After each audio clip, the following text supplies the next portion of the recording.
നമ്മുടെ ഉപതെരഞ്ഞെടുപ്പ് നടക്കുന്നതിൻ്റെ അവസാന ദിവസങ്ങളിൽ വ്യാപകമായ വർഗീയ പ്രചരണം നടത്താൻ BJP സംഘപരിവാരം ശ്രമിക്കുകയാണ് പാലക്കാട്. അതിന് മുഴുവൻ കുടപിടിച്ചു കൊടുക്കുന്ന സമീപനമാണ് സർക്കാരും CPM-ഉം ചെയ്തുകൊണ്ടിരിക്കുന്നത്. ചേലക്കരയിൽ പോലും അവസാന സമയം ക്രൈസ്തവ ഭവനങ്ങളിൽ മുനമ്പം വിഷയവുമായി ബന്ധപ്പെട്ട് വെള്ളത്തിന് തീപിടിപ്പിക്കുന്ന തരത്തിലുള്ള പ്രചരണം, അതിൻ്റെ ലഘുലേഖകൾ വിതരണം ചെയ്തു. ഞങ്ങൾ പരാതി കൊടുത്തു. ആ പരാതിയിന്മേൽ ഒരു കേസെടുക്കാൻ പോലും സർക്കാരോ തെരഞ്ഞെടുപ്പ് കമ്മീഷനോ തയ്യാറായില്ല. ആ ലഘുലേഖകൾ വായിച്ചാൽ മതപരമായ ഭിന്നിപ്പുണ്ടാക്കുന്നതിന് വേണ്ടി, വർഗീയമായ ഭിന്നതയുണ്ടാക്കുന്നതിന് വേണ്ടി മനഃപൂർവ്വമായി നടത്തിയ പ്രചരണമാണ്. അതുപോലെ BJP-യുടെ കേന്ദ്രമന്ത്രി സുരേഷ് ഗോപിയും BJP നേതാവ് ഗോപാലകൃഷ്ണനും ഇതുപോലെ തന്നെ വർഗീയമായി ഭിന്നിപ്പുണ്ടാക്കുന്നതിന് വേണ്ടിയിട്ടുള്ള പ്രചരണം നടത്തി. അവർക്കെതിരായിട്ട് കേസെടുക്കാനുള്ള ധൈര്യം പിണറായി സർക്കാരിനില്ല. ശബരിമല പോലും സംഘർഷഭൂമിയാക്കി മാറ്റാൻ സംഘപരിവാർ ശ്രമിച്ചു. ഇതിൻ്റെ ഇടയിൽ എത്രയോ വർഷക്കാലത്തെ, നൂറുകണക്കിന് വർഷക്കാലത്തെ വിശ്വാസത്തിൻ്റെ, പാരമ്പര്യത്തിൻ്റെ തുടർച്ചയാണ് ശബരിമലയിൽ. വാവര നടയിൽ നിന്നും പേട്ടതുള്ളലുമായി പോകുന്ന ഭക്തിനിർഭരമായ യാത്ര, ദേവസ്വം ബോർഡുകൾ അല്ലേ, ഗവൺമെൻറ്റുകൾ അതിനുള്ള എല്ലാ സൗകര്യങ്ങളും ഒരുക്കി കൊടുക്കുന്ന എത്രയോ വർഷങ്ങളായി, പതിറ്റാണ്ടുകളായി. ആ വാവര നട പൊളിച്ചു കളയണം എന്ന് BJP-യുടെ നേതാവ് പ്രസംഗിച്ചിട്ട് അയാൾക്കെതിരായി ഒരു കേസ് പോലും എടുക്കാൻ ഈ സർക്കാർ തയ്യാറായില്ല. ക്രൈസ്തവ ഭവനങ്ങളിൽ പോയി ഈ വർഗീയ പ്രചരണം നടത്തുന്ന ഈ സംഘപരിവാർ ഒരു കാര്യം അറിയണം, അവരാണ് വന്ധ്യവയോധികനായ ഫാദർ സ്റ്റാൻ സ്വാമിയെ ആദിവാസികളുടെ ഇടയിൽ സാമൂഹ്യ പ്രവർത്തനം നടത്തി എന്നതിൻ്റെ പേരിൽ അദ്ദേഹത്തെ ജയിലിലാക്കിയത്.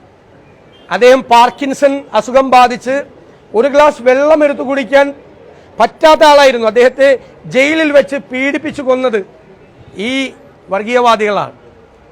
സാമൂഹ്യ പ്രവർത്തനത്തിന് ലോകം മുഴുവൻ മാതൃകയായ മദർ തെരേസയ്ക്ക് കൊടുത്ത ഭാരതരത്നം തിരിച്ച് കൊടുക്കണം എന്ന് പറഞ്ഞ ആളുകളാണ് ഈ സംഘപരിവാറിൻ്റെ നേതാക്കൾ. നമുക്ക് എല്ലാവർക്കും അറിയാം ഇവർ നടത്തുന്ന പ്രചരണങ്ങൾ. ഇപ്പോൾ മണിപ്പൂരിൽ ഇപ്പോഴും കഴിഞ്ഞ ആഴ്ച കുക്കി വിഭാഗത്തിൽപ്പെട്ട 10-12 പേരെയാണ് വെടിവെച്ചു കൊന്നത്.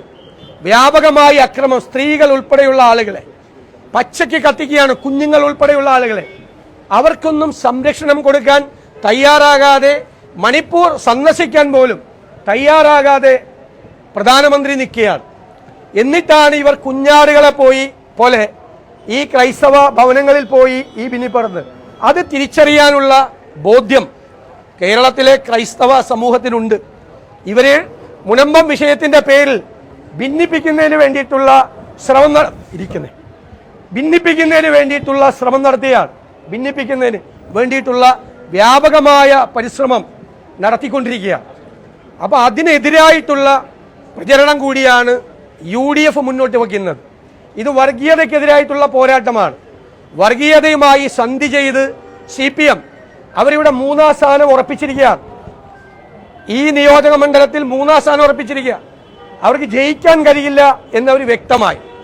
എന്നിട്ട് BJP-യെ സഹായിക്കുന്നതിന് വേണ്ടിയിട്ടുള്ള പ്രചരണവുമായി അവർ മുന്നോട്ട് പോയിക്കൊണ്ടിരിക്കുകയാണ്. നിങ്ങളറിയണം, ഈ BJP-യിൽ സീറ്റ് അന്വേഷിച്ചു പോയ ഒരാളെ EP ജയരാജൻ പറഞ്ഞതുപോലെ ഇരുണ്ടു വെളുക്കുന്നതിന് മുമ്പ് മറുകണ്ഠം ചാടിയ ഒരാളെ CPM-ന്റെ സ്ഥാനാർത്ഥിയാക്കി ഞങ്ങൾ മത്സരത്തിനില്ല എന്നാണ് അവർ പ്രഖ്യാപിച്ചത്. ഇന്നലെ അദ്ദേഹം വന്ന് ഞങ്ങളെല്ലാം വെല്ലുവിളിക്കുകയുണ്ടായി. അദ്ദേഹത്തിൻ്റെ ഇന്നലത്തെ ആ സ്ഥാനാർത്ഥിയുടെ ഇന്നലത്തെ മറുപടിയിൽ തന്നെ എല്ലാ കാര്യമുണ്ട്. അദ്ദേഹം എന്താ പറഞ്ഞത്? ഇനി നിങ്ങൾക്കൊരു, ഞാൻ അതിൽ ശേഷം ആ വിഷയത്തിലേക്ക് കടന്നു വരാം.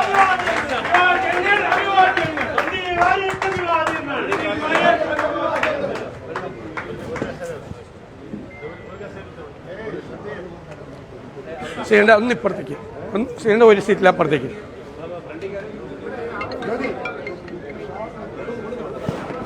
സോളൻ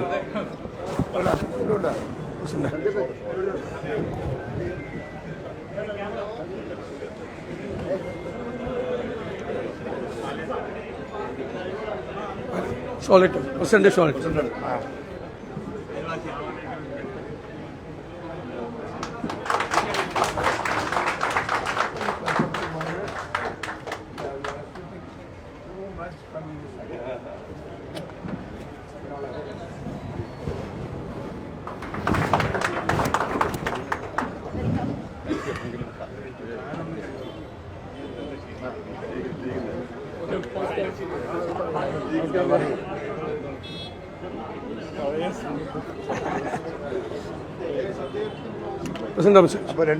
നേരത്തെ പറഞ്ഞു പ്രസിഡന്റ് പറയാം ഇരിക്കും.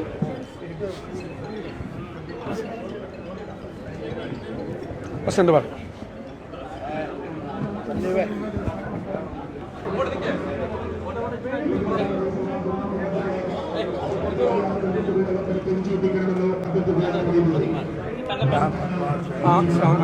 അത് കഴിഞ്ഞിട്ട് മതി.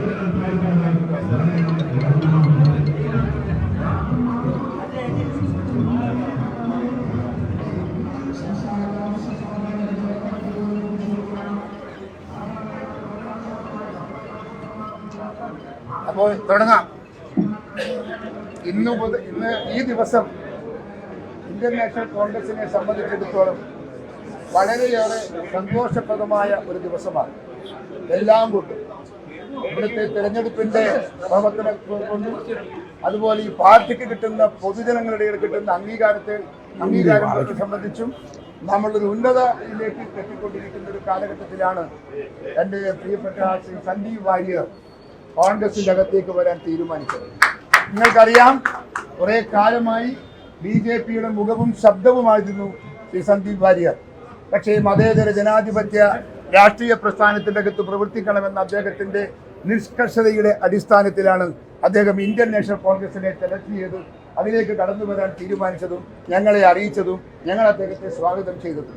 അതുകൊണ്ട് തന്നെ ഇന്ത്യൻ രാഷ്ട്രീയത്തിൽ മതേതര ജനാധിപത്യ രാഷ്ട്രീയ പ്രസ്ഥാനത്തിന്റെ പങ്കും എല്ലാം അതിന്റെ ഉത്തരവാദിത്വവും എല്ലാം ഇന്ത്യൻ നാഷണൽ കോൺഗ്രസിൽ നിക്ഷിപ്തമാണ് എന്ന് ജനം അംഗീകരിക്കുന്നു, നാട് അംഗീകരിക്കുന്നു. അത്തരം ഒരു ചുറ്റുപാടിൽ മതേതര രാഷ്ട്രീയ പ്രസ്ഥാനം എന്ന നിലയ്ക്ക് ഇന്ത്യൻ നാഷണൽ കോൺഗ്രസിന്റെ പ്രാധാന്യം ഒന്നുകൂടി ഉയർത്താനും വളർത്താനും പടർത്താനും പന്തലിപ്പിക്കാനും ശ്രീ സന്ദീപ് വാര്യരുടെ ഈ വരവ് നമുക്ക് ഉപകരിക്കും, നാടിന് ഉപകരിക്കും എന്നീ സന്ദർഭത്തിൽ നിങ്ങളെ എല്ലാം അറിയിച്ചുകൊണ്ട് ഇന്ത്യൻ നാഷണൽ കോൺഗ്രസിന് വേണ്ടി സന്ദീപ് വാര്യരെ ഞാൻ ഈ പാർട്ടിയിലേക്ക് സഹർഷം സ്വാഗതം ചെയ്യുന്നു, ോട് ചേർത്ത് സ്വാഗതം ചെയ്യുന്നു. അദ്ദേഹത്തിൽ നിന്നും ഞങ്ങൾക്ക് വളരെ പ്രതീക്ഷയുണ്ട്. ആ പ്രതീക്ഷയുടെ എല്ലാ പ്രതിഫലനങ്ങൾ വരാൻ പോകുന്ന നാളുകളിൽ നമുക്ക് കാണാവുന്നതേ ഉള്ളൂ. ഇവിടെ അറിയാമല്ലോ നിങ്ങൾക്ക്, കോൺഗ്രസിനെ കുറിച്ച് വർഗീയ പ്രസ്ഥാനം എന്ന് പറഞ്ഞ് കോൺഗ്രസിനെതിരായി പ്രചരണം നടത്തുന്ന പാർട്ടിയാണ് ഇവിടുത്തെ BJPയും CPMഉം. ആ CPMന്റെയും BJPയുടെയും ഇന്നത്തെ രാഷ്ട്രീയ സാഹചര്യത്തെ വിലയിരുത്താൻ സന്ദീപ് വാര്യരുടെ ഈ വരവ് ഈ നാട്ടിലെ ജനങ്ങളുടെ മുമ്പിൽ അത് ഉയർന്നു വരും എന്ന കാര്യത്തിൽ തർക്കമൊന്നുമില്ല. അതുകൊണ്ട് ഒരിക്കൽ കൂടി എൻ്റെ പ്രിയപ്പെട്ട സന്ദീപ് വാര്യരെ ഞാൻ സ്വാഗതം ചെയ്തുകൊണ്ട് നിങ്ങൾക്കെല്ലാം അഭിവാദ്യം അർപ്പിക്കുന്നു. നമസ്കാരം. ബാക്കി കാര്യങ്ങളൊക്കെ പ്രതിപക്ഷ നേതാവ് നിങ്ങളോട് സംസാരിക്കും. ഞാൻ കൂടുതലായി സംസാരിക്കുന്നില്ല. സന്ദീപ് വാര്യർ ഒരു കാലഘട്ടത്തിൽ കേരളത്തിലെ BJPയുടെ മുഖവും ശബ്ദവുമായിരുന്നു. അദ്ദേഹം വർഗീയതയുടെ, വെറുപ്പിൻ്റെ, വിദ്വേഷത്തിൻ്റെ രാഷ്ട്രീയത്തോട് വിട പറഞ്ഞ് സ്നേഹത്തിൻ്റെയും ചേർത്ത് നിർത്തലിൻ്റെയും രാഷ്ട്രീയത്തിലേക്ക് കടന്നു വരികയാണ്. ഞാൻ ഐക്യ ജനാധിപത്യ മുന്നണിക്ക് വേണ്ടി കൂടി അദ്ദേഹത്തെ ഹൃദയപൂർവ്വം സ്വാഗതം ചെയ്യുകയാണ്. ഞാൻ അദ്ദേഹം സംസാരിക്കും.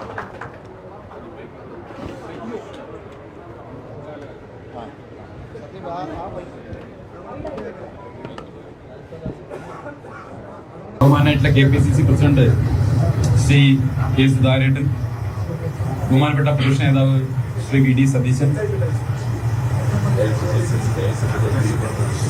ACCയുടെ സെക്രട്ടറിയും ജനറൽ സെക്രട്ടറിയും ഇവിടെ കേരളത്തിന്റെ ഇൻചാർജുമായ ബഹുമാനായിട്ടുള്ള മാഡം ദീപ മാഡം, ഒപ്പം DCCയുടെ അധ്യക്ഷൻ ബഹുമാനപ്പെട്ട MP, ഇവിടെയുള്ള എല്ലാ മോഹൻ സാർ,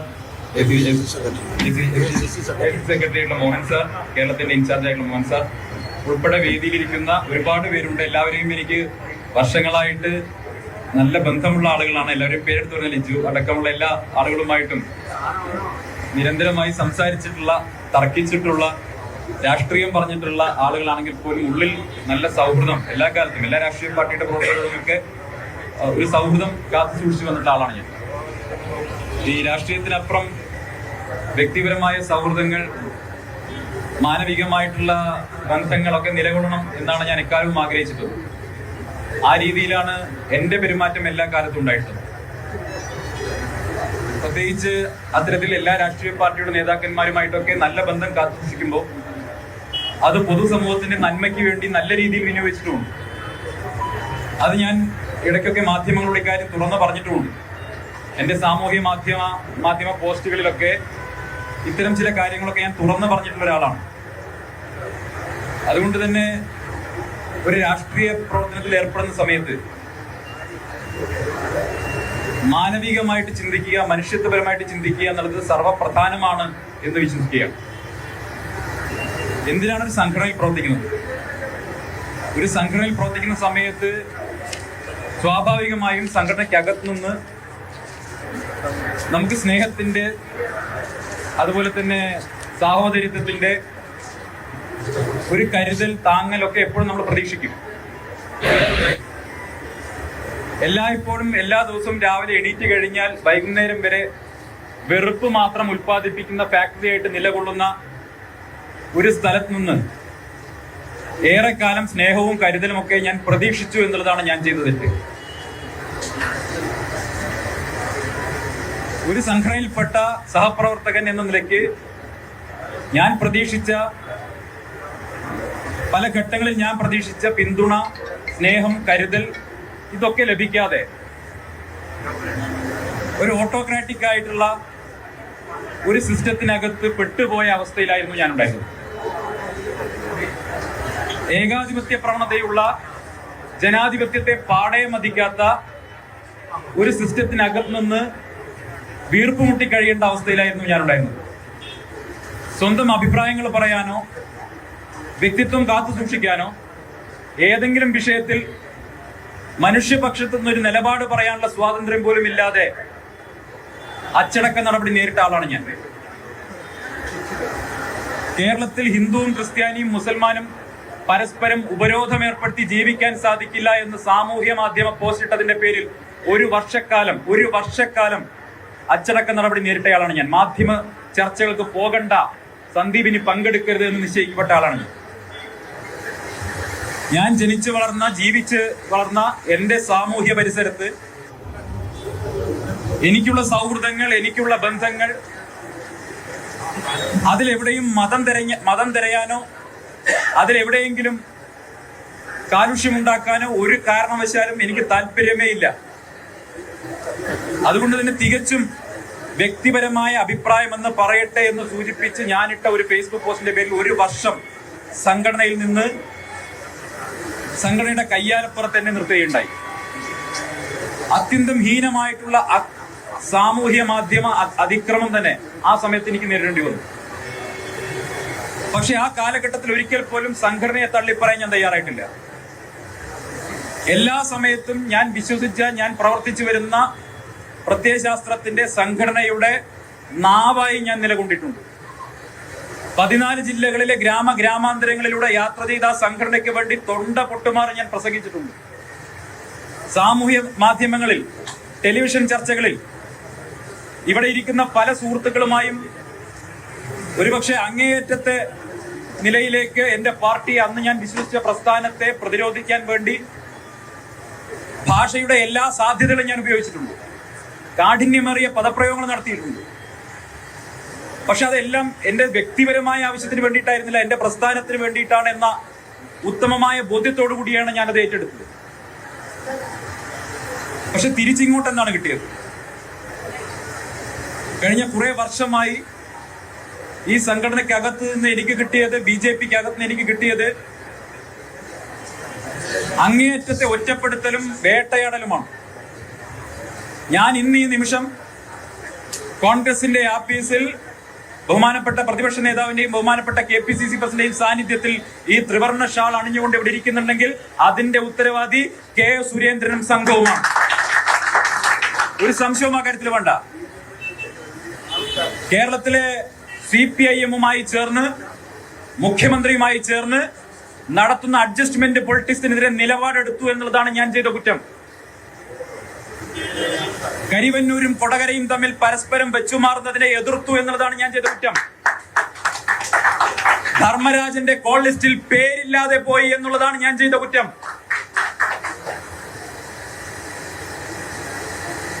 അതുകൊണ്ട് ആ കുറ്റങ്ങൾ ഒരു കുറവാണെങ്കിൽ ആ കുറവ് അംഗീകരിച്ചുകൊണ്ട് ഇനി മുതൽ സ്നേഹത്തിന്റെ കടയിൽ ഒരു മെമ്പർഷിപ്പ് എടുക്കാനാണ് ഞാൻ തീരുമാനിച്ചത്.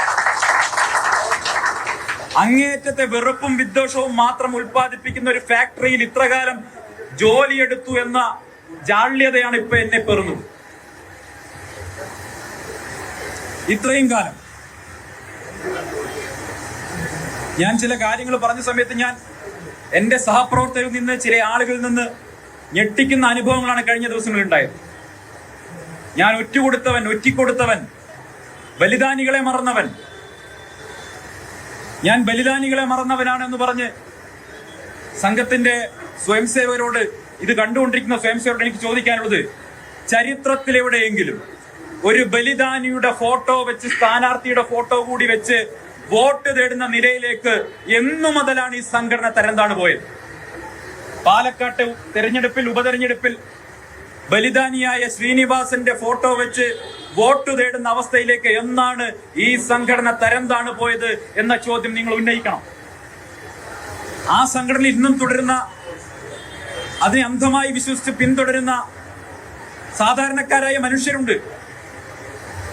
അവരെല്ലാവരും സാധാരണക്കാരാണ്. നിത്യജീവിതത്തിൽ എല്ലാവിധ മതസ്ഥരുമായും ഇടപെട്ട് മുന്നോട്ട് പോകുന്ന ആളുകളാണ്.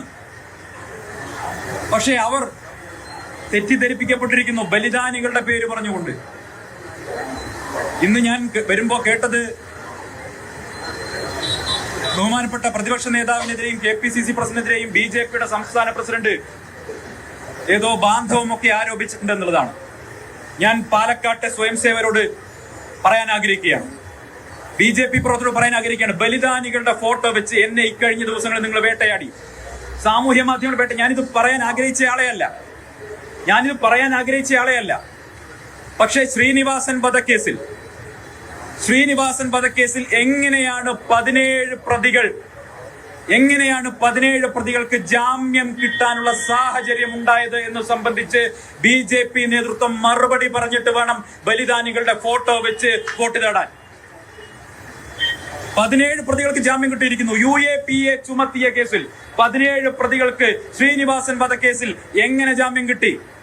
പ്രതികൾക്ക് വേണ്ടി സുപ്രീം കോടതി സീനിയർ കൗൺസിൽ ഹാജരായപ്പോ പ്രോസിക്യൂഷന് വേണ്ടി കേരളത്തിലെ, ഞാൻ അദ്ദേഹത്തെ ചെറുതാക്കി കാണിക്കുകയല്ല, സുപ്രീം കോടതി സീനിയർ കൗൺസിൽ ഒരു കേസിൽ ഹാജരായി കഴിഞ്ഞാൽ അത് എത്രമാത്രം കോടതിയിൽ സ്വാധീനം ഉണ്ടാക്കുമെന്ന്, അല്ലെങ്കിൽ ആ കേസിൽ സ്വാധീനം ഉണ്ടാക്കുമെന്ന് നിയമവിദഗ്ധരായിട്ടുള്ള ആളുകൾ ഇവിടെ അവർക്കറിയാം. ശ്രീനിവാസൻ വധക്കേസ് കൈകാര്യം ചെയ്യുന്ന സമയത്ത് എന്തുകൊണ്ട് സുപ്രീം കോടതി കൗൺസിൽ പ്രതികൾക്ക് വേണ്ടി ഹാജരായപ്പോ മറുപക്ഷത്ത് പ്രോസിക്യൂഷന് വേണ്ടി BJP-യിൽ എത്രയോ കേന്ദ്ര നേതാക്കന്മാർ സുപ്രീം കോടതി പ്രാക്ടീസ് ചെയ്യുന്നുണ്ടല്ലോ, എന്തേ ഒരാൾ പോലും ബലിദാനിയായ ശ്രീനിവാസന് വേണ്ടി ഹാജരായില്ല? എങ്ങനെ 17 UAPA ചുമത്തിയ കേസ് നിങ്ങൾ ആലോചിക്കണം. നിരോധിത സംഘടനയായിട്ടുള്ള പോപ്പുലർ ഫ്രണ്ടിനെ നിരോധിക്കാൻ അടിസ്ഥാനമായി പറഞ്ഞ 2047 ഒരു ഡോക്യുമെന്റ്, 2047 വിഷൻ എന്ന ഡോക്യുമെന്റ്, ആ ഡോക്യുമെന്റ് പോലും ഈ വിധി പകർപ്പിൽ നിങ്ങൾ പരിശോധിക്കണം. ഇതാണ് പ്രധാന കാരണമായി ബെയിൽ ഒബ്ജക്ഷന് വേണ്ടി റൈസ് ചെയ്തെങ്കിൽ പോലും അതുപോലും കോടതി പരിഗണിക്കാതെ വന്നത് എന്തുകൊണ്ടാണ്? അപ്പൊ നിങ്ങളുടെ ആത്മാർത്ഥത എത്രത്തോളം ഉണ്ട്? നിങ്ങൾ ആരെ സഹായിക്കാനാണ് നിലപാടെടുത്തത്? ആരാണ് ഇതിന്റെ പുറകിൽ കളിച്ചത്? നിങ്ങൾ ബാന്ധവം ആക്ഷേപിക്കുമ്പോ ആ ബാന്ധവം വാസ്തവത്തിൽ ചെന്ന് നിൽക്കുന്നത് സ്വന്തം പാളയത്തിലാണ് എന്ന ഓർമ്മ വേണം. ഇവിടുത്തെ സ്ഥാനാർത്ഥി മറുപടി പറയണം. തൊട്ട് തലേന്ന്, അതായത് ശ്രീനിവാസൻ വധത്തിന് തൊട്ട് തലേന്ന് നടന്ന മറ്റൊരു കൊലക്കേസിൽ, ഇതേപോലെ ഗൂഢാലോചന കേസിൽപ്പെട്ടിട്ടുള്ള RSSന്റെ ജില്ലാ സഹകാര്യവാഹി ഇപ്പോഴും ജയിലിൽ കിടക്കുകയാണ്. അദ്ദേഹത്തിന് സുപ്രീം കോടതി ജാമ്യം നിഷേധിച്ചു. ബലിദാനികളെ ഒറ്റിക്കൊടുത്തവനെന്ന് എനിക്ക് നേരെ സാമൂഹ്യ മാധ്യമങ്ങളിൽ പോസ്റ്റ് ഇട്ട സ്വയം സേവകർ എന്നോടല്ല ആ ചോദ്യം ചോദിക്കേണ്ട. ഒറ്റുകാരൻ നിങ്ങളുടെ കൂട്ടത്തിലാണുള്ളത്. ഒറ്റുകാരൻ നിങ്ങളുടെ കൂട്ടത്തിലാണുള്ളത്. ആ വിധിപ്പകർപ്പെടുത്തൊന്ന് വായിച്ചു നോക്കി. ഞാൻ ഇത്രയും ദിവസം എവിടെയും പറഞ്ഞിട്ടില്ല, സംഘടനയ്ക്കുള്ളിൽ മാത്രമേ പറഞ്ഞിട്ടുള്ളൂ. ശ്രീനിവാസൻ വധം നടക്കുന്നതിന്റെ തലേ ദിവസം ഇവിടെ കൊലപാതകം നടന്ന സമയത്ത് ഏറ്റവും അധികം സുരക്ഷാ ഭീഷണി ഉണ്ടായിരുന്ന ആളാരാണെന്ന് എല്ലാവർക്കും അറിയാം. കേരളത്തിൽ രണ്ടേ രണ്ട് നേതാക്കന്മാരുടെ പേര് പറഞ്ഞാണ് വധഭീഷണി മുടക്കിയത്. അതിലൊന്ന് ഞാനായിരുന്നു. പക്ഷേ ആ കൊലപാതകം നടന്ന ഉടൻ BJP ഓഫീസിൽ നിന്ന് മറ്റ് പ്രധാനപ്പെട്ട നേതാക്കന്മാർക്ക് മുഴുവൻ മാറി നിൽക്കാനുള്ള സന്ദേശം വന്നപ്പോ അന്ന് എന്റെ വീട്ടിൽ വിഷു ദിവസമുള്ള എനിക്ക് മാത്രം അവരാ സന്ദേശം തന്നില്ല. കൊല്ലുകയാണെങ്കിൽ സന്ദീപിനെ കൊന്നോട്ടെ എന്ന് കരുതിയിട്ടായിരുന്നോ? എന്റെ ഭാഗ്യം കൊണ്ടാണ് ഞാൻ രക്ഷപ്പെട്ടത്. എന്റെ വീട്ടുകാരുടെ ഭാഗ്യം കൊണ്ടാണ് ഞാൻ രക്ഷപ്പെട്ടത്. അപ്പൊ സന്ദീപ് തീർന്നു പോയാൽ അത്രയും സൗകര്യം എന്ന് കരുതിയിട്ടാണ്. മറ്റാർക്കാ ഭീഷണി ഉണ്ടായിരുന്നത്? കേരളത്തിലെ BJP പ്രവർത്തകർക്ക് അറിയാമല്ലോ, സംഘപ്രവർത്തകർക്ക് അറിയാമല്ലോ. ഏറ്റവും കൂടുതൽ ഭീഷണി ഉണ്ടായിരുന്ന ആൾ ഞാനാണ്. എങ്ങനെയാ ഭീഷണി വന്നത്? ആ സംഘടനയുടെ നാവായി നിന്ന് സംസാരിച്ചത് കൊണ്ടാണ് എനിക്ക് ഭീഷണി ഉണ്ടായത്. അതുകൊണ്ട് ഒറ്റുകാരന്റെ റോൾ ചേരുന്നത് ആ സംഘടനയ്ക്ക് അകത്തിരിക്കുന്നവർക്കാണ്. ഒരേ കുറ്റം ആരോപിക്കപ്പെട്ട ജില്ലാ സഹകാര്യവാഹ് ജയിലിൽ കൊടുക്കുന്നു.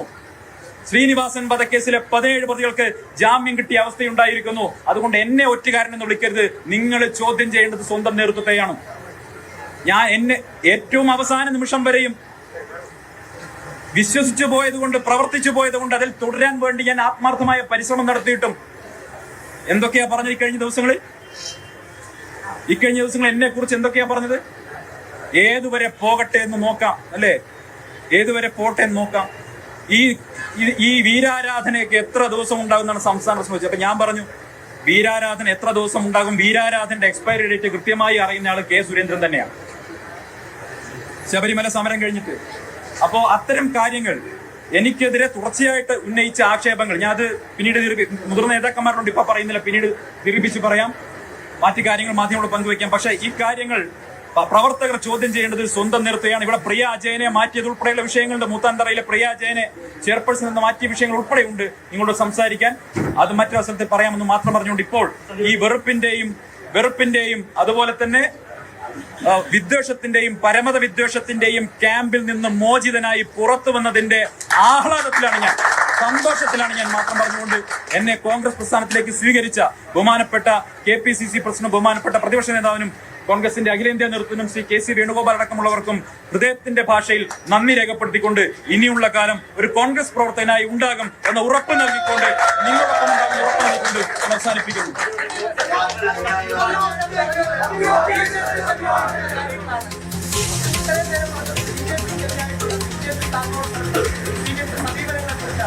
കോൺഗ്രസിലേക്ക് വരുമ്പോൾ എത്രമാത്രം കോൺഗ്രസിന്റെ ആശയങ്ങൾ ഉൾക്കൊള്ളാൻ താങ്കൾക്ക് വേണ്ടിയിട്ടുണ്ട്? കാരണം BJPയുടെ ആശയങ്ങൾ ആയി മാറുകയാണ്. സന്ദീപ് വാര്യർ ബലിദാനികൾ അടക്കമുള്ളവരെ കുറിച്ച് പരാമർശിച്ചുകൊണ്ടാണ് ശരി ചോദ്യങ്ങൾ ഉത്തരങ്ങൾ.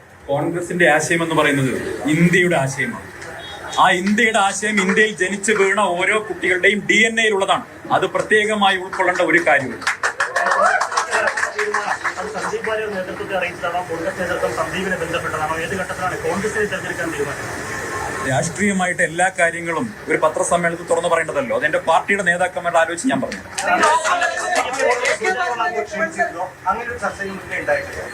നോക്കൂ, രാഷ്ട്രീയ പ്രവർത്തനത്തിന്റെ ഭാഗമായിട്ട് പല ആളുകളുമായിട്ടും സംസാരിക്കും.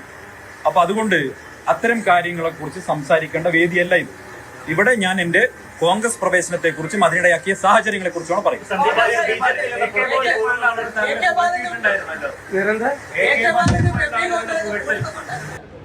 അല്ല, അത് അവരെല്ലാവരും, അദ്ദേഹം നല്ല വ്യക്തിയാണ്, നല്ല ക്രിസ്റ്റൽ ക്ലിയർ ആയിട്ടുള്ള ആളാണ്. അദ്ദേഹം പാർട്ടിയിലേക്ക് വന്നാൽ ഞങ്ങൾ ഹൃദയപൂർവ്വം സ്വാഗതം ചെയ്യുമെന്ന് കമ്മ്യൂണിസ്റ്റ് പാർട്ടിയുടെ സെക്രട്ടറി MP ഗോവിന്ദൻ, മുൻ മന്ത്രി ശ്രീ AK ബാലൻ, മന്ത്രി ശ്രീ MP രാജേഷ് ഉൾപ്പെടെയുള്ള മുഴുവൻ നേതാക്കളും പറഞ്ഞിട്ടുണ്ട്.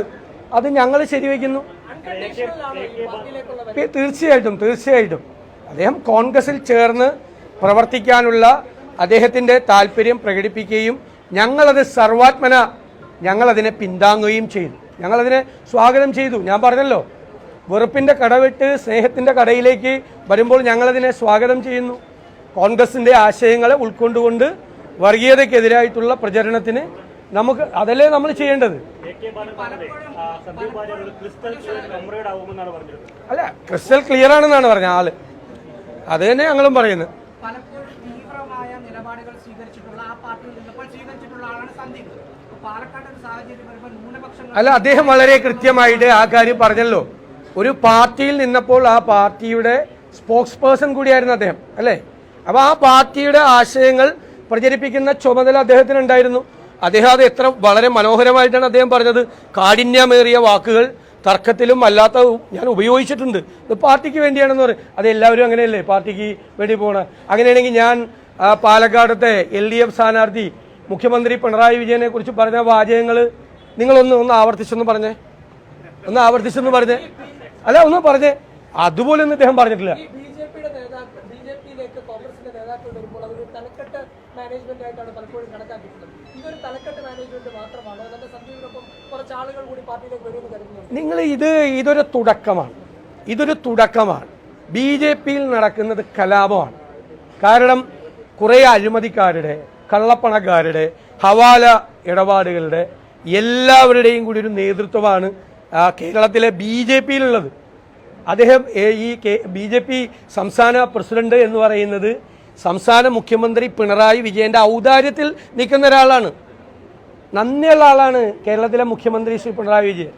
അദ്ദേഹത്തിന്റെ കേസുകളിൽ സഹായിച്ചപ്പോൾ പകരം കൊടകര കുഴൽപ്പണ കേസിൽ പ്രതിയാകേണ്ട BJP സംസ്ഥാന പ്രസിഡന്റ് സാക്ഷിയായി. മഞ്ചേശ്വരം കോഴക്കേസിൽ 12 മാസം കൊണ്ട് പ്രോസിക്യൂഷൻ കൊടുക്കേണ്ട കുറ്റപത്രം 17 മാസം കൊണ്ട് കൊടുത്ത് ഡിസ്ചാർജ് മേടിച്ചു, ഇല്ലേ? കോടതി എന്താ പറഞ്ഞത്?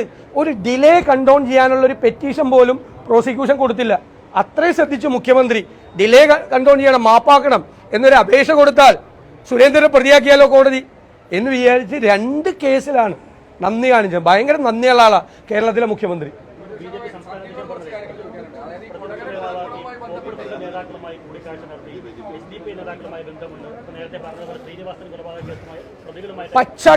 പച്ചക്കള്ളം. അതാണ് BJP നേതൃത്വം. ഞങ്ങളൊന്നൊരു ഫോണിൽ പോലും ഇങ്ങനെയുള്ള ആളുകളുമായി സംസാരിക്കുന്ന ആളുകളല്ല. ഇതൊക്കെ ഞങ്ങൾ തൃക്കാക്കര, പുതുപ്പള്ളി ഉപതെരഞ്ഞെടുപ്പുകളിൽ, പാർലമെന്റ് തെരഞ്ഞെടുപ്പിലൊക്കെ ഞങ്ങളുടെ ക്ലാരിറ്റിയാണ്, ഞങ്ങളുടെ സെക്യുലർ സ്റ്റാൻഡാണ്. ഒരു വിട്ടുവീഴ്ചയില്ല. ഭൂരിപക്ഷ വർഗീയതയെയോ ന്യൂനപക്ഷ വർഗീയതയെയോ ഞങ്ങൾ താലോലിക്കില്ല. ഒരു തരത്തിലും വോട്ട് കിട്ടാൻ വേണ്ടിയോ ജയിക്കാൻ വേണ്ടിയോ ഒരാളെ സൂചിപ്പിച്ച് അതിന്റെ പുറകെ ഞങ്ങൾ പോവില്ല. ആ സെക്യുലർ പൊസിഷനിങ് ആണ് വളരെ ക്ലിയർ. ഇതൊക്കെ പച്ചക്കള്ളമാണ്.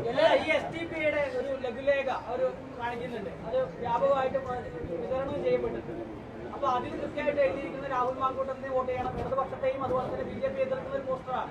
അത് കോൺഗ്രസ് അടിച്ചു നൽകിയതാണെന്നാണ് ഒന്നാമത്തെ ആരോപണമായിട്ട് കെ സുരേന്ദ്രൻ പറയുന്നത്. രണ്ടാമത്തെ കാര്യമായി പറയുന്നത് SDPയുടെയും ജമാഅത്ത് ഇസ്ലാമിയുടെയും വോട്ട് വേണ്ടെന്ന് പറയാൻ എന്തുകൊണ്ട് തയ്യാറാവും? ഞാൻ ഒരു കാര്യം ചോദിക്കട്ടെ. ഇത് സുരേന്ദ്രൻ പറഞ്ഞതല്ലേ? സുരേന്ദ്രൻ പറഞ്ഞത് പച്ചക്കള്ളമാണ്. എല്ലാവരും ചോദിക്കും. ഒരാൾ ഞങ്ങൾ ഇതൊക്കെ എത്ര പ്രാവശ്യം വ്യക്തമാക്കിയിട്ടുള്ളതാണ്. ഓരോ തെരഞ്ഞെടുപ്പിലും ഞങ്ങൾ പറയണം. അല്ല, ഞാൻ ചോദിക്കട്ടെ, കേരളത്തിൽ കേരളത്തിൽ അങ്ങനെ ചോദിക്കല്ലേ? അല്ലല്ല, നിങ്ങളിത് എന്തും ചോദിക്കാന്നുള്ളല്ലേ? ഞങ്ങൾ പറഞ്ഞു തീർക്കട്ടെ. അതായത് ഞങ്ങള് പാർലമെന്റ് തെരഞ്ഞെടുപ്പിലേക്ക് ഞങ്ങൾ എന്താ പറഞ്ഞത്? എന്തിനാ എല്ലാ തെരഞ്ഞെടുപ്പിലും ആവർത്തിക്കുന്നത്? ഇത് ആവർത്തിക്കേണ്ട ആൾ മുഖ്യമന്ത്രി പിണറായി വിജയനാണ്. കാരണം പാർലമെന്റ് തെരഞ്ഞെടുപ്പിൽ 35 ദിവസം CAA കുറിച്ചാണ് പറഞ്ഞത്. അന്ന് ന്യൂനപക്ഷ പ്രീണനമായിരുന്നു. അത് കഴിഞ്ഞ് ന്യൂനപക്ഷം വോട്ട് ചെയ്തില്ല എന്ന് കണ്ടു കഴിഞ്ഞപ്പോൾ അതിനുശേഷം ന്യൂനപക്ഷത്തെ ആക്രമിച്ച് ഭൂരിപക്ഷ പ്രീണനമാണ്. ഇങ്ങനെ ഓന്തിന്റെ നിറം മാറുന്നത് പോലെ നയം മാറ്റുന്ന ഒരു സമീപനം കേരളത്തിലെ കോൺഗ്രസിനോ കേരളത്തിലെ UDFനോ ഇല്ല. ശക്തമായ നിലപാടാണ്. പക്ഷേ ഇവിടെ BJP നേതൃത്വം ശ്രമിക്കുന്നത് CPMന്റെ സഹായത്തോടു കൂടി ഈ ഭിന്നിപ്പ് ഉണ്ടാക്കാൻ വേണ്ടിയിട്ടാണ്. ഭിന്നിപ്പ്, മതങ്ങൾ തമ്മിലുള്ള ഭിന്നിപ്പ്, അതിന് ഞങ്ങൾ കൂട്ടുകയറില്ല. അതിനെ ഞങ്ങൾ ശക്തിയായി എതിർക്കും.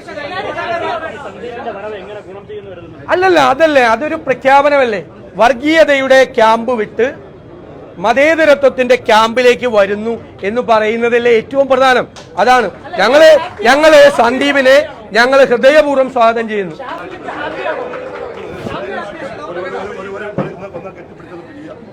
ഇതേ നടക്കുന്നുണ്ട്.